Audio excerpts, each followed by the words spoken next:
Hello, everybody, and welcome. Here I am dropping books. Not surprising for those who follow my work. I'm Elizabeth Hamblett, and I am the author of 7 Steps to College Success, a pathway for students with disabilities. And I am here with my friends and colleagues and the people that I look up to.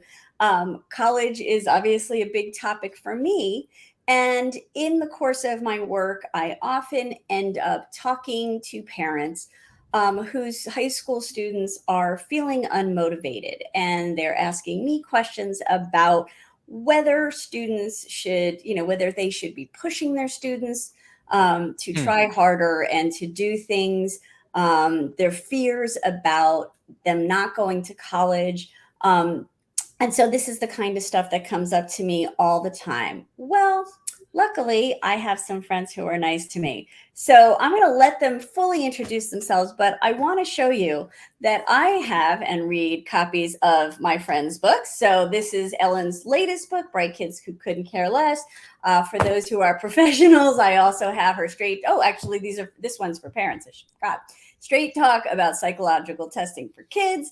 And her other book, Bright Kids Who Can't Keep Up, is on my iPad, and I'm not savvy enough to get that going. So I'll let Ellen show you that. And I am a huge fan of Ned's. I've got Self-Driven Child.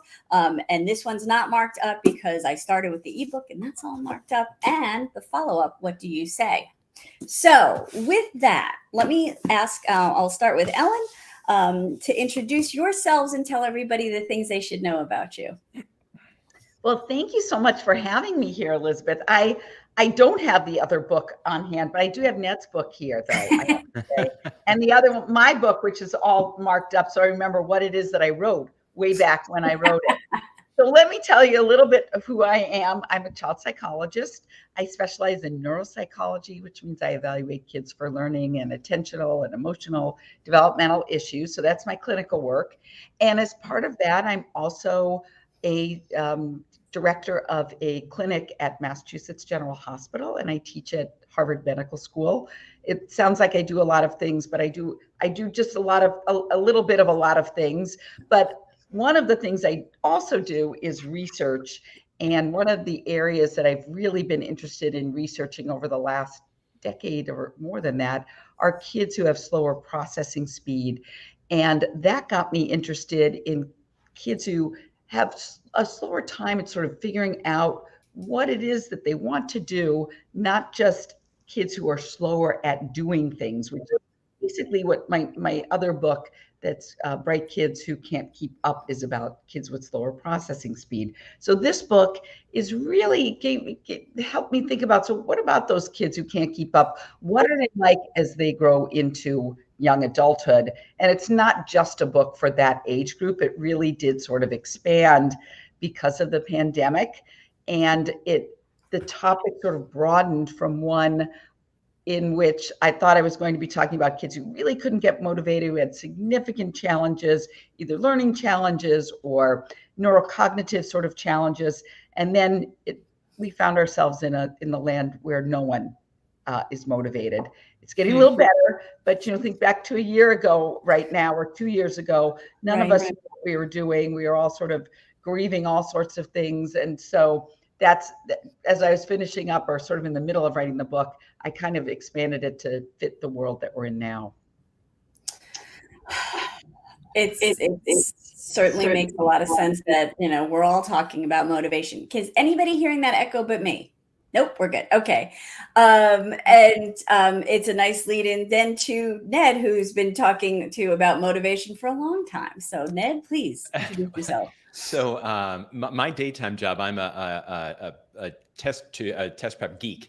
I wanted to make a business card actually to test prep therapist because I feel like I do that increasingly more and more. I have been doing test prep since 1993, a company called PrepMatters, and I guess my only real claim to fame is spending something like 50,000 hours one-on-one with teenagers, helping them prepare for and battle this whole alphabet of standardized tests. And for me, I've always been interested in how do I help kids be motivated in healthy ways but also, tolerant to stress, because, tests make people stressed, and you can put all this energy and they can put all this effort into putting things into their brains. But if under too much pressure, they lose their minds, it's all kind of for naught. In the role that I'm in, I have neither carrot nor stick, right? I can't give them an A's because I'm not actually a teacher. I can't take away the cell phone because I'm not a parent, right? And so I'm just trying. I'm constantly in this sweet spot of trying to figure out, what are the things that I say, back to what he's saying, and perhaps more importantly, how do we say it in ways that are supportive of kids, but not overly controlling. So that's my day job. My night job is with my pal and partner and scribe, Bill Stickshoot, is like Ellen, is a clinical neuropsychologist, and so also spends time trying to understand how kids think. When things are hard with learning, motivation, self-regulation, blah blah blah blah blah. So I've spent probably about a decade saying, well, my friend Bill says, and taking the wisdom from people with letters after the names that I don't have, and sort of making that translational science to kids, so they go, oh, that's a good point. And when you've done that, I feel like, okay, that was a good day. Well, and you have a new podcast too, and I just listened to you interview Bill, so that was a really fun conversation, was hearing you two interact in that way. So, as was my conversation with you. It was fun to talk about your terrific book. So I appreciate you making time. So there are lots of resources for parents out there, and you can pick up Ned's podcast on all of your appropriate channels. So just to make it clear, and also I'm trying to monitor comments. If you have a question for these wonderful experts, please put it into the chat, and we will try to cover it. So, we talk about college in so many communities like the only goal worth pursuing, right? And it's not true everywhere, but in a lot of places. So Ellen, I was, really intrigued by your concept of college as a demotivator in your book. It was as a holy grail and a fire killer. So, or was that Ned? I'm sorry. My notes. No, that's definitely Ellen. That's a wonderful phrase. I wish I'd come up with that. Yeah. It is. It's a perfect phrase for all of this. So could you speak a little bit to how we get to this place with students? So I think what I found, so I've been doing this for over 25 years. And when I started as a psychologist and working with kids with learning challenges, my goal was to help them get the accommodations and the interventions they needed in order to be successful in college. So that was the end goal. That's what, if I saw a child with dyslexia or ADHD, I wanted to make sure they had everything possible that would allow them to get into college. And what I found is that there is a significant number of kids for whom they don't want to go to college. They aren't interested in going to college. And there's a lot of pressure on them to do something that they don't even know what it's about. So what I've sort of shifted the way of my thinking, in that college is an option. It's a great option, but it needs to be a well-informed option. So what I see in terms of the fire quencher or whatever, however, it's not a fire starter. It puts out the fire. What I see in a lot of kids, and I'm talking about kids who are, severely unmotivated, what I find is that this idea about college being the holy grail means that their education is set up from really early, definitely by middle school. What math class are they in? Are they tracked in 6th grade in the right math class that will get them into in the right, will they take geometry or honors calculus as a freshman in high school? That's set back in some communities in 6th grade, which means they're already worried about math in 5th grade. So a child, let's say, who struggles in school, who doesn't love school, who isn't really sure about what they want to do, they feel this pressure. Some kids are the opposite. They wind up soaking this in to the point where they get overworked, overstressed. They lose their motivation because they're like, I don't want to do this anymore. Is this what life is? Yeah. But especially for those kids who are having difficulties, I find that they tell us that they don't want to go to college by their demotivation. So they will show us by not showing up for class, not turning in the homework, and also sort of saying things like, I don't know what I want to do. I don't know that I want to go to college. I don't want to look at colleges, or I don't want to fill out the applications. And if you've got a child who doesn't want to fill out the college applications, that's something they don't want to do. And for the longest time, I was in situations where, well, we've got to figure out how to get him someone who will help him figure out how to get those applications written, instead of listening to what the child was saying and having a discussion about what we were seeing. And sometimes that leads to a discussion of, I'm not sure of what I want to do. And it leads back to college. Sometimes it doesn't. Sometimes it leads to, I want to work, or I'm unsure of myself, or I've spent the last 12 years of my life feeling terrible. I just want to work for a while. So we've got to broaden the scope of what it means to be a young adult, because it's not working. I forget what the stats are. I should have these at my, but only like 40% of kids who enter college finish college. The graduation rate is 50%, I think, the last time I looked. Yeah. So, there's like we're putting kids in situations where half of them are going to feel like a failure. So we've got to do this more thoughtfully. We've got to give them more options. And I think that will help kids get more motivated and be more independent, feel more self-sufficient, and like they have something to contribute. Yeah. And Ned, in your interview with Bill, you talked about somebody in one of your groups who was worried about her student wasn't doing his applications, and she didn't know whether to tell the college consultant or the school counselor, about that. And that really, I think felt like the signs were there. Yeah, and it's interesting picking up on Ellen's point. There's how do kids develop motivation that's intrinsic rather than carrots and sticks?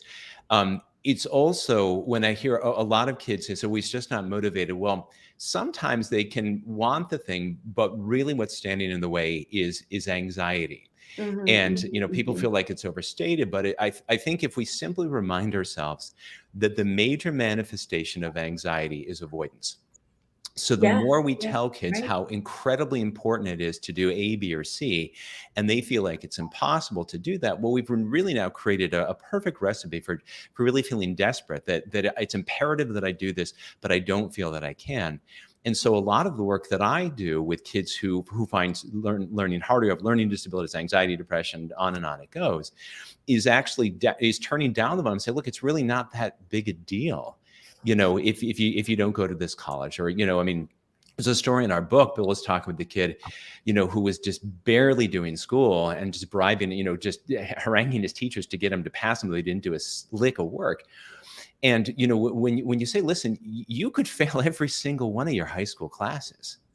And if you decided that wasn't maybe such a hot idea, you could go to local community college. And once you have, a couple semesters of credit, you can transfer in almost any college in the country. And when kids who are struggling hear that, it actually motivates them, because so often, most kids in America are growing up with the idea that to have a successful life, they have to be top 10% of their high school class. Well, that sounds lovely, except for by definition, 90% of kids are not.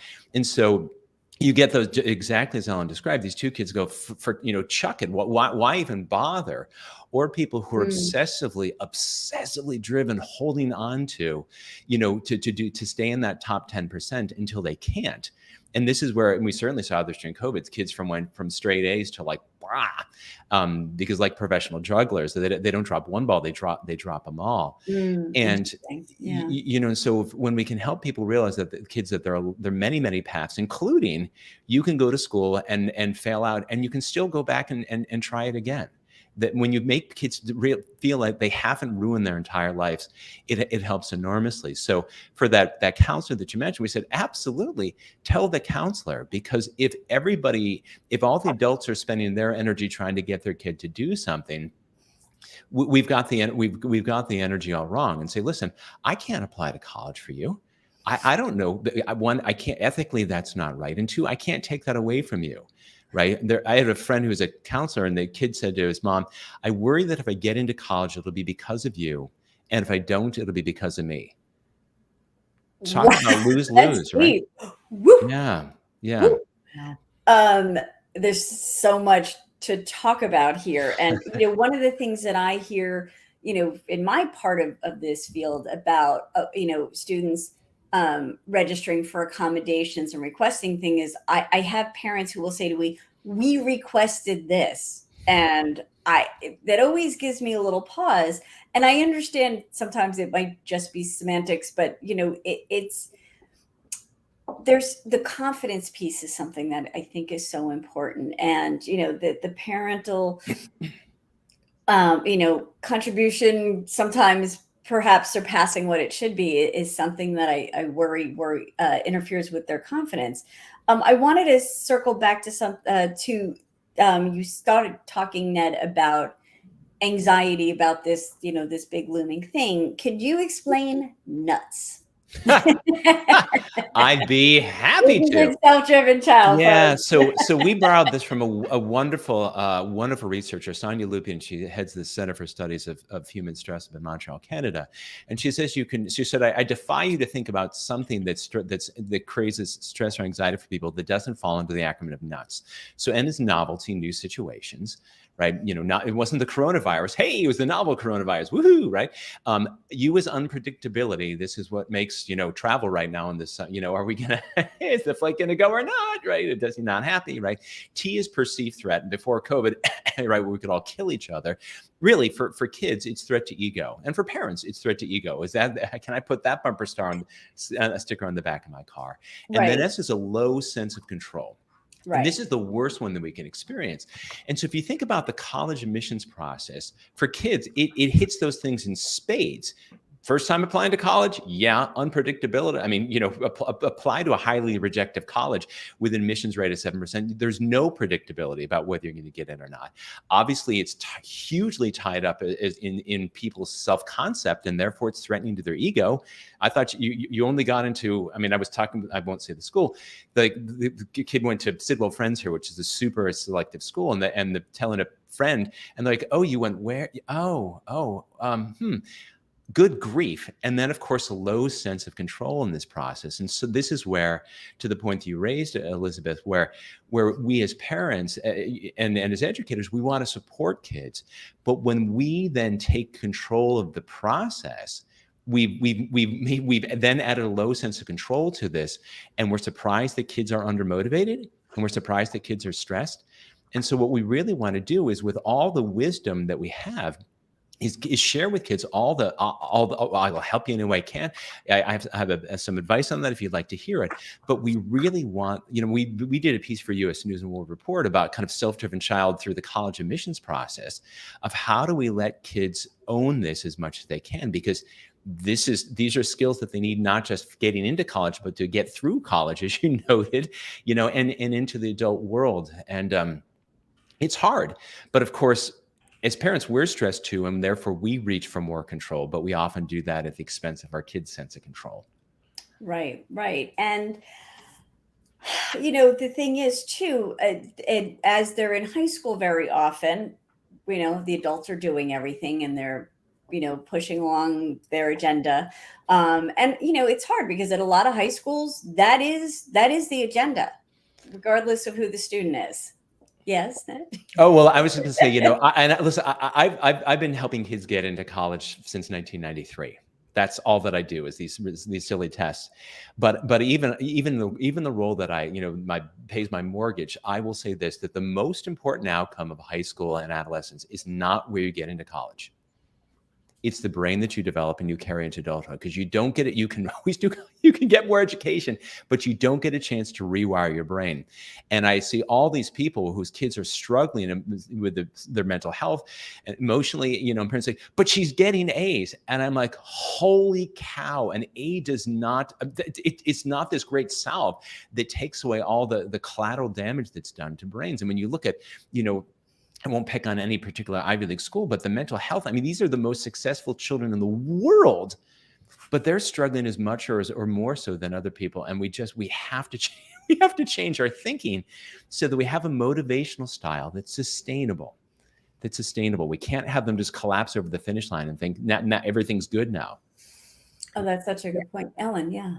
Yeah, no, and I was going to say too that I think expanding the definition of what is possible post high school allows high school to be high school, and a child Mm. learn how to form social relationships where you learn those, where your brain is developing, you're learning to make good decisions. What does that mean? You're learning how to fill your time in ways that you are doing things that are intrinsically motivating to you.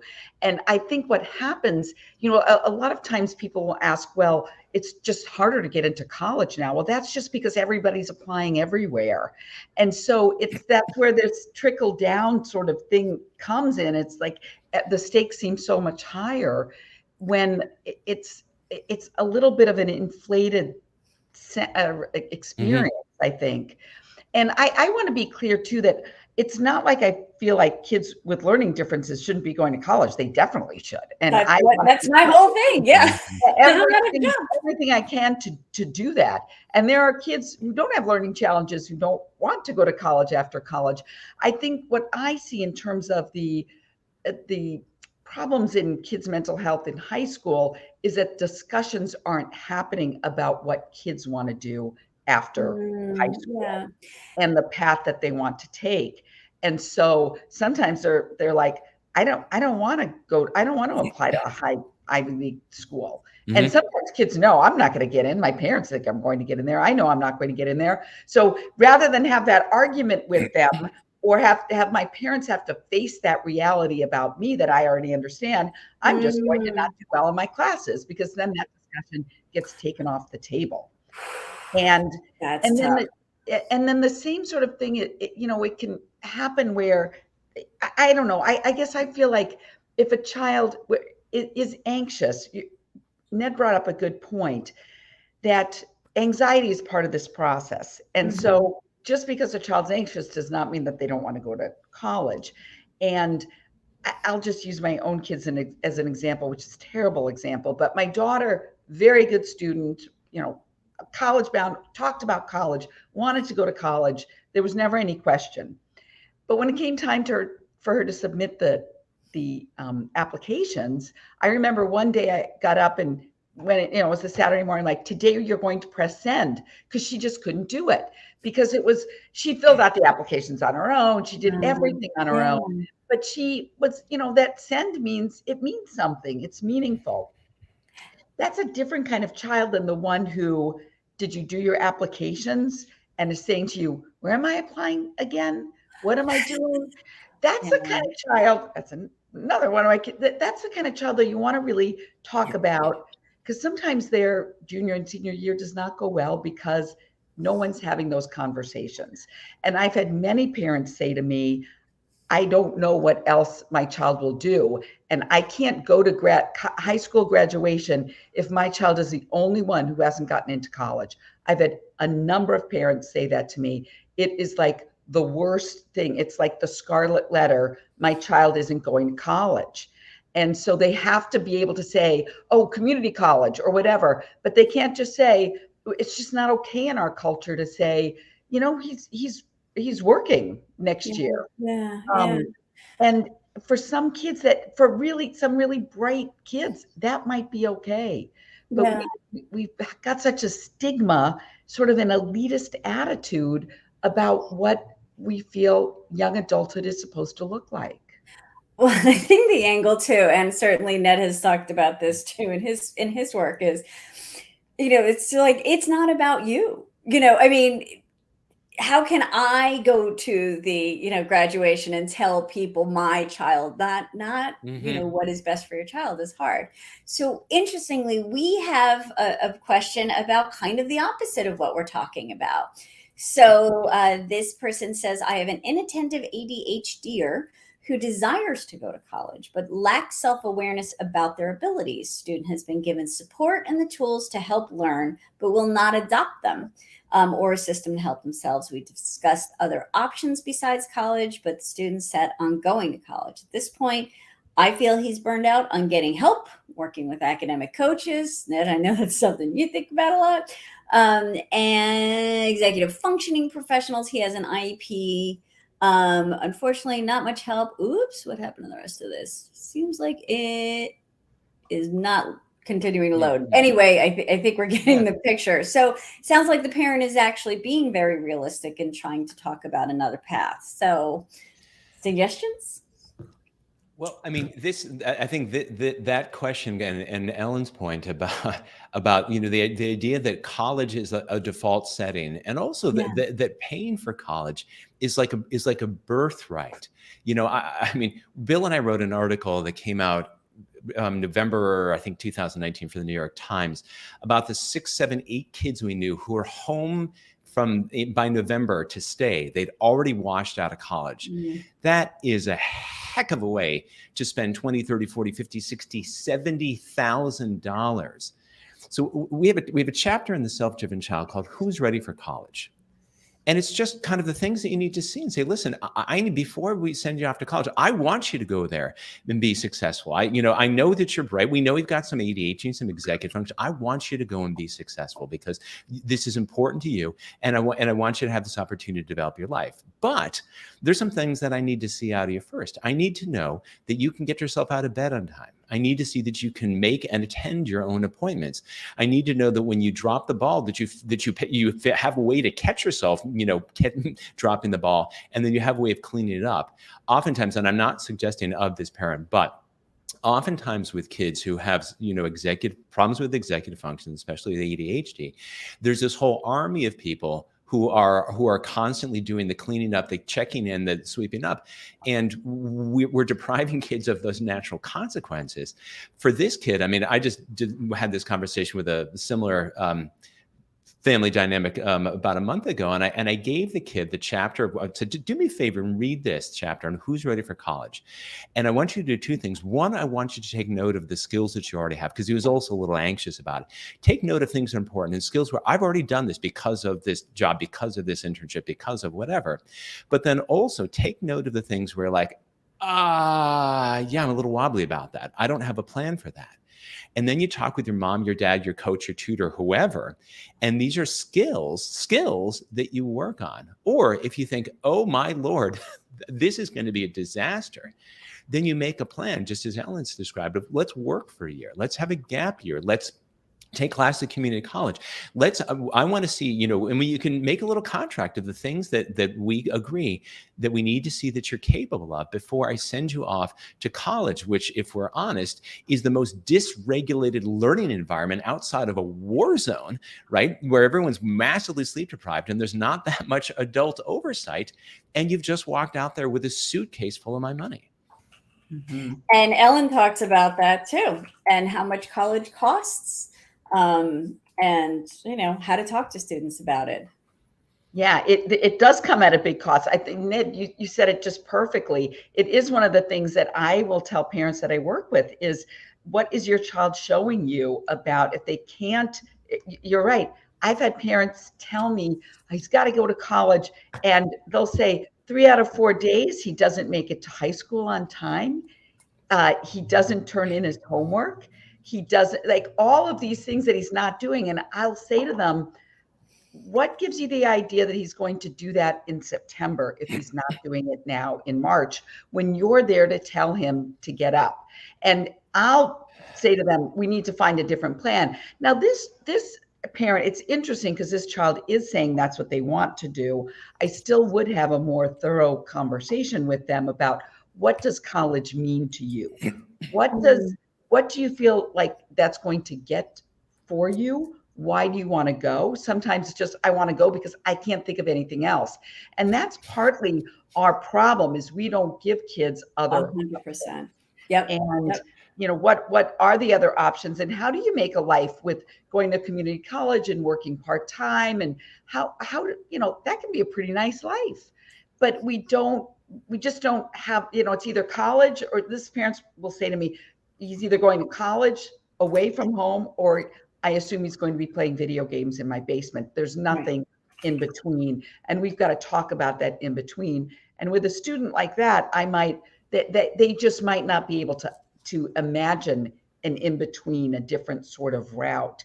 And so might be the parent's job to help with those sorts of discussions. Yeah, we put together a whole chapter. Actually, I think it's the very last chapter in the self-driven child. Just to your Great. point, alternate routes, right? Alternate routes, right? Yeah, Alternate no, routes. Right? yeah. And this is it's just to echo the point that you made, Ellen. That one of the things it's so helpful for young people to hear from their parents, from their aunts, their uncles, their grandparents about the really kind of curvy paths that people took to success, including their pitfalls. Because a lot of kids right now are growing up with the idea that there's one path, and God help them if they fall off it. That it's Yale or jail, right? And it's so Wow. it's so unhelpful, right? If you go back to Sonia Lupien of the Nut, she said one of the single best tools, cognitive reframing, that can help anyone deal with stress and the avoidance that comes along with it is plan B thinking. If you say, hey, I want to go to whatever school, or I want to go to college, but I know every time I have some kind of financial challenge at work for the last 30 years, I tell myself I could always wait tables again. I was really good at waiting tables. It's a little nocturnal for me now because I'm old, but I really liked it, right? And so I won't end up living in a cardboard box, down by the river, right? and so for kids to know that the more things that they feel capable of, and the more paths that they have, and it's your point is just such a good one, Ellen, that we make everyone think that the only path to successful life is through an academic path, and you have to stay on it. And it's not that. Obviously, I want kids to develop themselves because it's good for them. But if they think that's the only path, then they often get frozen and will resist doing the things that are actually, in their own best interest. Yeah, I've had parents say, kids come to me and say, I want to go to cosmetology school. And their parents will say, well, that's fine, but after you finish college. And it's like you have a child who knows exactly what she wants to do, super motivated, great career choice, actually. But their parents are like, well, first you have to go to college. So why would anybody want to spend 4 years when they know, they want to be a makeup artist for the film industry? Awesome. Yeah. We just don't always hear what kids have to say and we need to start doing that. One of the people who's in that chapter is Bill's wife's hair salon person. beautician. What's the word I'm looking for? Anyway, the person who runs the hair salon, stylist. Thank you. Obviously, I don't have so anyway, and makes a mid six-figure salary as a stylist. Yeah. Mm-hmm. And I know how much I pay to keep this blonde and straight. Yeah. And a job with no emails, not working 24/7. Right. Oh, Ellen, so true. I mean? It's really true. And will not be outsourced by ChatGPT. Thank you very much. Exactly. So, and she's creative and enjoying her life. We just have to be able to think more broadly about that for sure. Yeah. So let me bring it back to some stuff because, again, my whole frame is students with learning disabilities and ADHD and other disabilities. And, so there's a lot of conversation in my social trails about 2E kids, students who have high potential. And, Ellen, you're testing students and you're seeing, often, in that kind of student, an uneven profile. But can you explain a little bit the difference between aptitude and ability? Because it feels like that really plays into this whole college discussion. Well, and this is sort of semantics, and I can imagine some people are going to argue with me about it, and that's fine. I'm not a linguist. But when I talk about that in the book, I think of aptitude as being those things that a child naturally is gifted towards. Like maybe they're good at music. And I've had, again, parents say, oh, she's really gifted. She's a gifted singer. She's whatever. They really love music. The ability is, I kind of think of as those skills that they need in order to use that aptitude. I like that. And so kids need both. And I find sometimes we can fall into the trap of the child who's, well, he's really good. I had somebody say this, I'll paraphrase this a little bit, but a child who was having trouble launching and the parents are like, he's good at this, he's good at this. He's a good drummer. He could be a good drummer. Like he's 24. He's probably not going to be a good drummer anymore. Like that's, he could drum for pleasure, but if you're looking for that as a career path, that might be something that you need those skills for, those abilities for early on. And so in kind of thinking about with your child at a younger age too, if they show an aptitude for something, then it is your job to sort of figure out, well, what are the skills that they need in order to develop that ability to do what they want to do. And I find sometimes, it's so hard being a parent, and sometimes we support kids, we push them too much, and in other ways we don't really look at what it is that they have natural aptitudes for, that we could support them in that way. And sometimes it's, again, because we're on this very academically pressured sort of path, which, don't get me wrong, I am all for academics. I loved being in school. I'd be in school right now if I could, but that's not everybody. And so if you've got a child who wants to drum, and you've spent all their academic, all their years trying to get them into the right kind of math class, and then they get to college and they're like, I don't want to do math. It can be sort of hard to yeah. I can't say that. I mean, a child can't be a drummer, but you know what I mean. Right, right. It's not going to be maybe not a career path if they haven't done drumming for all of the last 8 years. But I also want to say too that when you're talking about 2E kids, we want to make sure if a child does want to go to college, that we give them every opportunity and think about every academic accommodation that they will need in order to do that. So what I'm really talking about is really getting a sense from the child, what is it that you want? What are the abilities that you bring here? What are, the skill set? What are the aptitudes, your desires too? What is it that you want? What do you see yourself doing 5, 10, 20 years from now? We never have those kinds of conversations with 15 and 16-year-olds. We and I've had parents say, I don't even want to know, because what if he said, I just want to be in your basement playing video games? I'm like, well, they won't. We have to make it clear that's not an option, right? It's not an option, but mostly kids won't say that. Right, right. If I say to a 16-year-old, 10 years from now, what do you want to do? What do you, and then work backwards from there. Okay, well, what if you want to be there? College is something that you're going to need to do. If you see yourself teaching teaching second graders, you're going to need to do college. How can we do this in a way that's going to make it fun and palatable for you? If it's a child who wants to, I want to be a makeup artist at the counter at Nordstrom's, okay, what's that going to look like for you? That you want to just explore all of those sorts of things. We don't really do that. And I loved I love that Yale or jail. Yeah, that's counselors in high school. Good statements here. Yeah. And I just plumbing in between. It's like yeah. Yeah, and then you can be a plumber in between. There's I think that's such a good point. And I do want to just jump in for a moment, because my whole gig is talking about the realities of the college environment, and Ellen just spoke to accommodation. I really hate the fact that I end up saying to people, we need to talk in 8th grade about the IEP for 9th grade if students are interested in college, because that just makes my own skin crawl because of what we're talking about here, right? The Yale or jail or whatever, college or living in the van down by the river.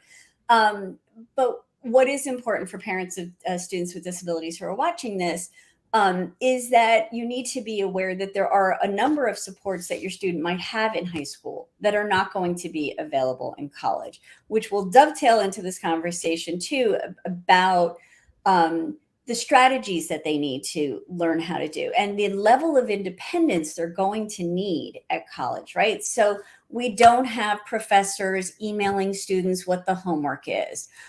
We don't allow them to and again, this comes with the caveat, this is not legal or medical advice, and I don't know what happens at all 4,000 colleges in the country. But generally, we don't allow students to retake tests for a better grade. We don't keep piling on accommodations to make sure they can stay eligible for their scholarships, their fraternity, or stay eligible just to stay at college. And so there's so much stuff they have to do on their own. They have to read long books on their own. They have to manage their own time. They have to get their butts to class, as Ellen talked about earlier. And so as you are looking at this student moving through high school, it is my suggestion that the emphasis be on teaching them strategies, right? and making, and you know, not pulling away the supports until they've had some practice with it, but to remove it, that, you know, to go back to our earlier question, I think that parent was on the track of like, how much, you know, we need to pull back some of those supports and see what that student can do independently, because that's going to give us all a better idea of what this looks at college, like at college, because nothing magically happens. And Ray Jacobson, a writer I interviewed for the last book, talked about like there isn't a magical thing that happens when they start college where they're suddenly mature and they're suddenly organized and they're taking, you know, just getting into college doesn't make that happen. So, which comes back to what I keep thinking about with, and Ellen talked about this too, like the difference between ability and hard work. And Ned, I would think you see a lot of parents, you know, whose kids test really high. And, you know, they think, well, this means they should be able to do all of this stuff and that they should want to go to college because look at how good they are at these academic subjects, right? Why does that kid not want to go to college? Yeah, I mean, we talk in our second book, what do you say? We talk about expectations. And we know that high academic expectations are incredibly, incredibly predictive of kids' academic success. But importantly, they have to be expectations that are expressed in ways that are healthy rather than toxic. And healthy expectations are, I'm 100% confident that this is something that you can be successful at. Where toxic is I insist or demand that you must be successful in order to be okay in my book. And one of the kind of sort of sneaky ways that this, you know, makes its way into families is where parents say things like, I tell them, I don't care how they do it. They're totally okay in my book as long as they try their best, as long as they do their best. But if we're really honest, that too is conditional approval. And who gets to say whether that's their best? They need to struggle enough. They need to see them sweat enough. What exactly does that mean? There's a story in there. Bill was talking with this girl who had, I don't know, 148 IQ. So she's super 99.8 percentile. What would that be, Ellen? Really, really high up there. And she wore this like 100-pound weight around her neck, that because she had this aptitude. I mean, it's sort of like, you know, people who are 6'8", you don't play basketball. And it's like, can you just give it a rest, right? And he told this kid, listen, she said, you are under no obligation to live up to your potential. You know, you're no obligation to do it. This is your life and this is your brain, and you get to decide what you want to do with it. And so, I mean, I see this all the time, because what parents, when unintentionally, and obviously they know how wonderful their kids are, and they can see how successful, they can imagine how successful they would be. But when they start leaning into that, I know she could do it if she only put her mind to it. Basically, what I'm saying is, I gave you all my genes, and you have within you. And if you don't perform at a high enough level that's good enough for me, it must be something about your character. And we don't say it in those words, obviously, but that's what it feels like. And especially, you know, particularly when we talk about 2E kids, right? Where I have a student I was working with, incredibly complicated young woman. And I said to her, this was 8th grade going into 9th grade. And I said, listen, I said, you have a brain that is capable of anything. I mean, I've read your testing. It's just, you're blessed with an incredible mind. However, you also have a brain that's vulnerable to everything because you're ADHD. And so if you're bored, it's really hard for you to engage. And you're really anxious and you're really depressed. So you kind of get overwhelmed pretty easily. And my hunch is that puts you in a hard place because you're constantly thinking, for even what you've internalized from other people, that I should be able to do this. And you have a hard time getting yourself to do that. And I'm guessing that you start beating yourself up. And I shoulda, whatever, what's it, Roger Ellis, stop shooting on yourself, right? And it's hard, right? And again, as parents, we just see this glorious potential, and we want our kids to have the sun and the moon and the world to be the oyster. I get it. But we should remind ourselves that particularly in a world where there's so many kids who are struggling with anxiety and depression, the single strongest protective factor against all that stress and cortisol on developing brains is simply a close connection with a parent or another caregiver. Full stop. So unconditional love and approval of your kid is, I love you no matter what you do.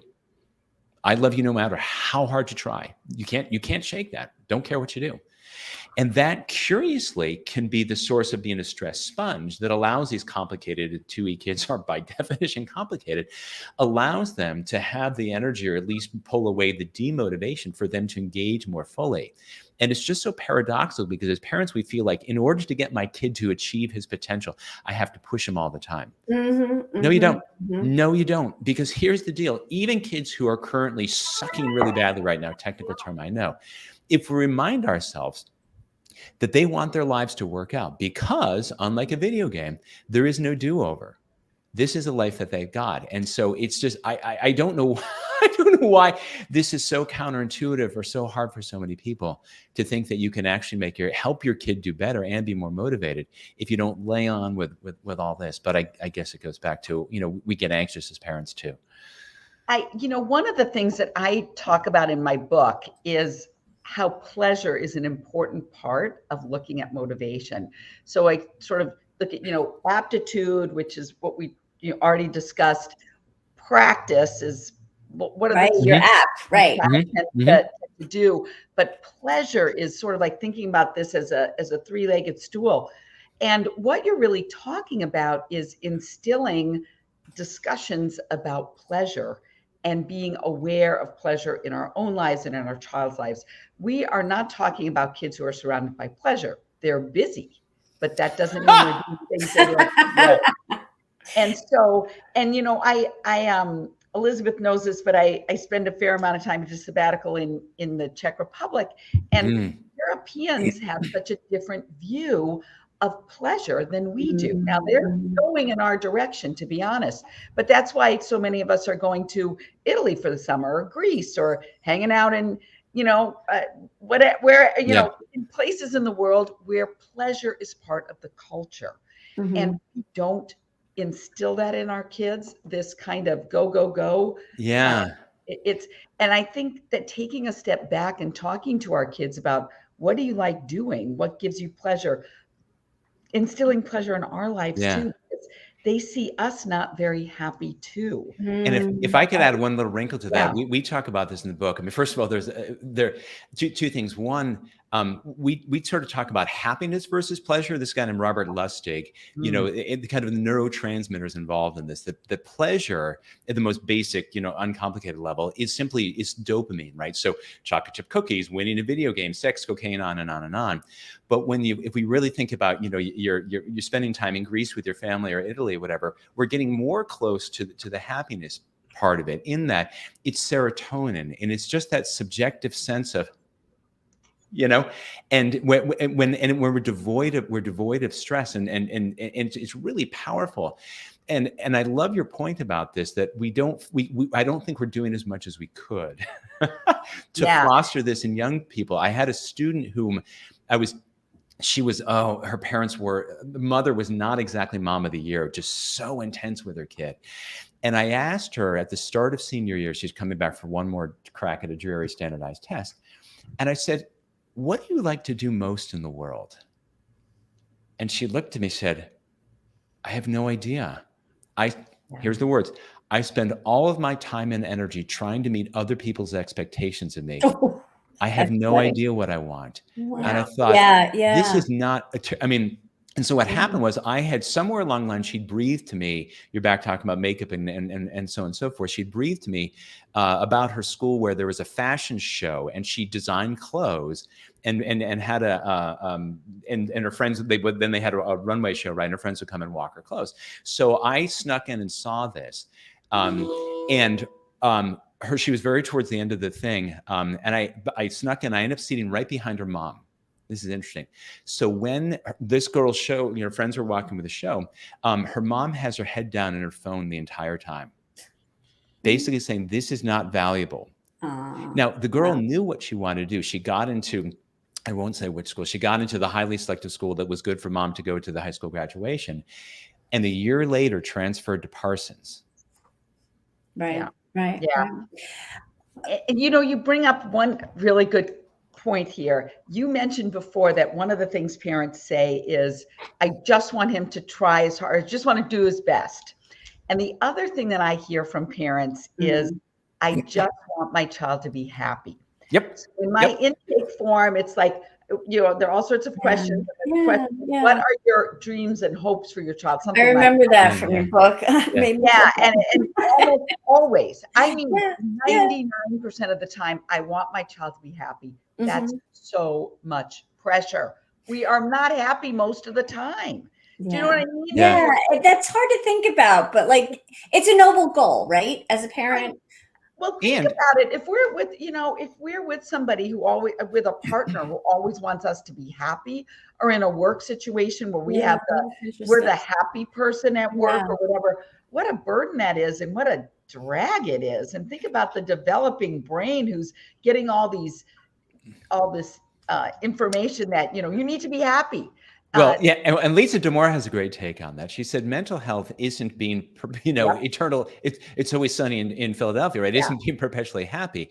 It's having the right emotion at the right time, right? And so if you weren't angry in 2020, you don't have a human nervous system, right? I mean, but I will say about happiness, we have a chapter in What Do You Say called "Talking with Kids About the Pursuit of Happiness." Bill had been in Dallas, I think, and he talked to a bunch of student government leaders, like 10th grade. He said, "How many of you want to be happy as adults?" And they're like trick question. And he said, what do adults tell you is necessary to be, how do you become happy as an adult? And the kids all gave versions of, well, we understand that if you get into a good enough college, then everything else will fall into place.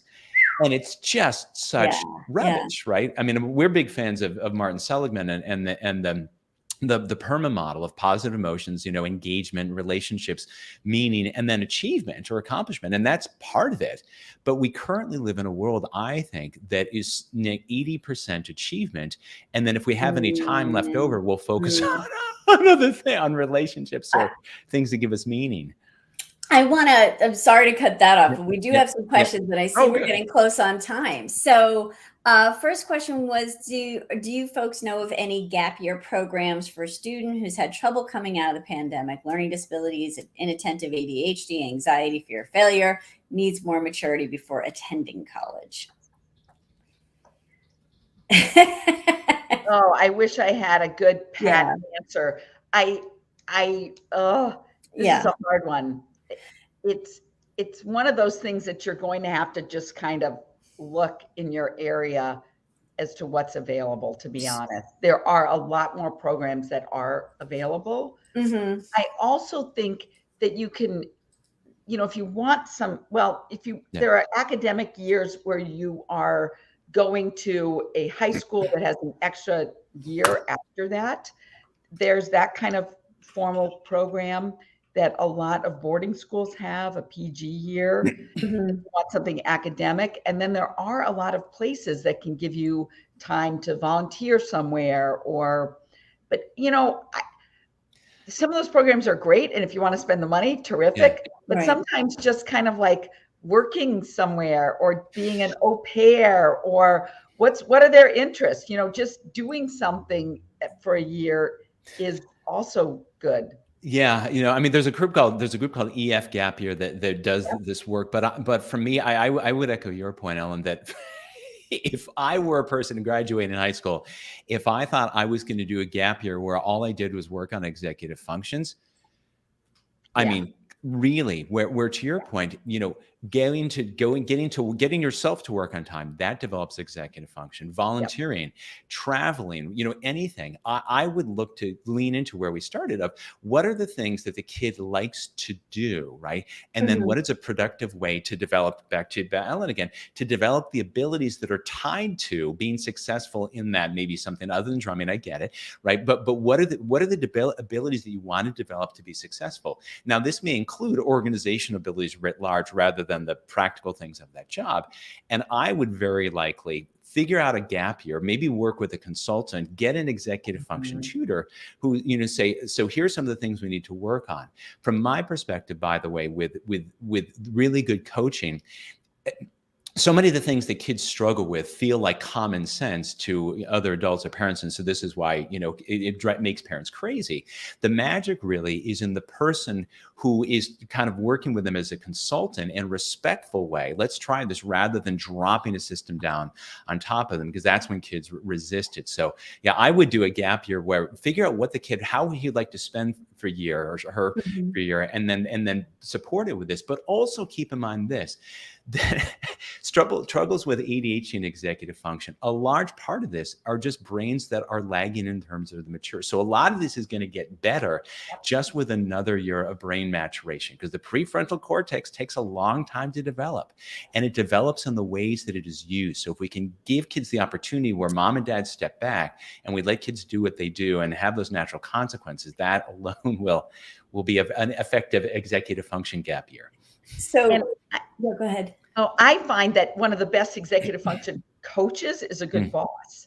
So what you said, Ned, they if they know they have to be at work on time, they're getting paid. I'm a big believer in paid work, especially for kids with executive function challenges, because volunteer, that's great. Everybody's high five. But you know what? You get that paycheck at the end. It really means something. I'm pro volunteer work. Don't get me wrong. Yeah. But sometimes kids need that real concrete external. Well, and in part because, dopamine with kids with ADHD, low baseline level of dopamine is released in the anticipation of reward. So if you're just sitting there, I've got 8 hours. I used to do this all the time. So 8 hours at $10 an hour, and I can extrapolate how much money I'm going to have at the end of it, that anticipation alone. So it's an excellent point, Ellen. And the other thing too is that's a lifelong skill. We all work for money, period. So there are certain things that need external reinforcers, yet we don't really make kids work for money. In a lot of places, they do their volunteer work, so they don't get that connection, that literal chemical connection that comes with that. But a great boss. So if you've got someone in your world who has a store, who has a construction company, but someone who would be a great mentor to that child, that sometimes is a great way for a kid to spend a year between high school and college. If a child is laying carpet because their uncle has a carpet company and they do that for 8 months, that child can sometimes already have learned lots of executive function skills on how to be on time, how to plan ahead, how to organize literally a room. And at the same time, say to themselves, I do not want to do this for the rest of my life. So I'm all those carpet burns. I get it. Yeah. I get it. I'm ready to go back to college. Yeah. So for the parents who have asked about that, I put in the comments the link to my YouTube channel. I have friends, and I put their the link to their website too in the chat. Jane and Jason Soroyan are two gap experts that I collaborate with. Every fall, they do a new webinar for my folks about, what questions students with disabilities should ask, and looking at structured gap experiences. And there are some that are specific, not as many as you'd hope, specific to students with disabilities. They tend to be, for some reason, in Massachusetts. And I don't know that all of them have housing, but you can check those out. Also on my website under free resources are excerpts, things that didn't fit in my book. And part of my interview with Jason for the book is on that page. But interesting question. Can we're about to go over, but do you guys have a few more minutes? Ellen, Sure. I don't know if you were rushing. I've got a couple more minutes. Okay, Sure. great. I'll be quiet though, so we don't run over.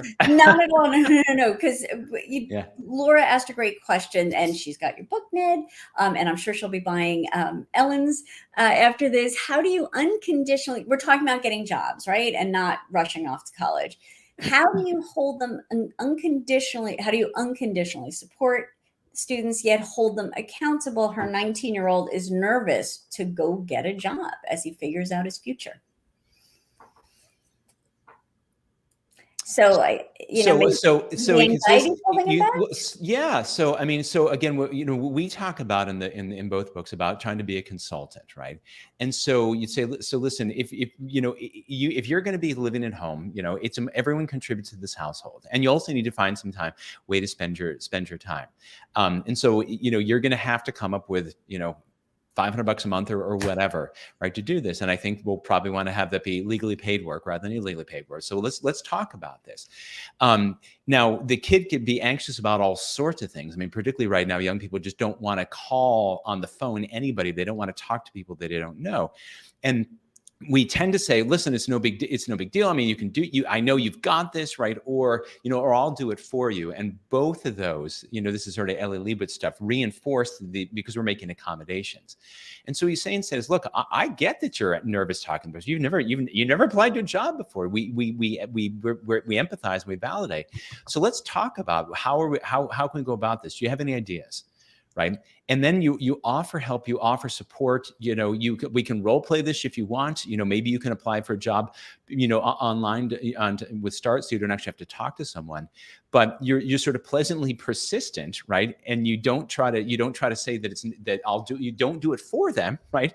And you also don't say, oh my, come on, it's no big deal. Any person can do this. But with Dr. Leibowitz's approach, you use principles of nonviolent resistance. I get that it's hard, but I'm sticking to my guns on this, and you're going to have to find a job. And the good news is, right now with a 3% unemployment rate, kids have they got lots of choices, right? They can, right. And then we want to be flexible about what that job is, because a lot of times it could be easy to think of what the right kind of job is. For a first job, let it be kind of whatever the kid wants to do, so long as it's safe and legal. Yeah. And Ellen, I mean, you have that great example of the sneaker salesman. Oh yeah. Well, that was a child who this has been more than once, where someone has they collect and sell sneakers, or they're doing something on Etsy. Mm-hmm. They're doing great. And there are the creative kids who can do that sort of thing, or are very self-motivated, but it's doing their own thing. And parents will say, well, I don't want her just making, hair clips for the next 50 years. I'm like, she's not going to be, but she's making $2,000 a month selling hair clips on Etsy or something like that. Yeah. And parents tend to downplay, like the example that you gave about the mother on her phone as her child is showing the stuff she designed for the fashion show. We tend to have our own sort of, well, that's not quite good enough for me. That's not, I don't want you working with your hands in that job. I would like you to work at a bookstore, or maybe you could, there's something that we have such value judgments that our kids feel bad about. And it's a foundational rule of motivation, just for people. We should know this, but just to remind folks, you can't make people want what they don't want. Yep. And you can't make them not want what they do want, right? And so when you think about your point of, Ellen, I love the example about Etsy. You have to set up the website, right? You have to be responsible to customers. You have to ship things out. I mean, the executive functions involved in that, you're basically creating a small business, right? Yeah. And and it's not hard to imagine that a 17 or 19-year-old doing the small business, that over time it becomes a much larger business, Right. Yeah. I mean, the founder of eBay started, who's a million, billionaire. He started out as a website just to help his girlfriend trade Pez dispensers. Worked out okay. Yeah. Yeah. Thank you for that answer. I just want to see, there were two more. I'm sorry, I don't mean to just cut it off, but I want to, you guys have important things to do. This is a great question. Are there books with examples of, interest inventories or question probes that parents can use to kind of help their kids figure out what they want to do? Are you aware of anything like that? There are lots of them, and I would just go on Amazon. The only one that I know is a book called The Pathfinder, but that's 20 years old now. I just don't, so there's the Strong Campbell, strength inventory, and it's a really good idea to do. And if you talk with any career coach, they can run you through one of these.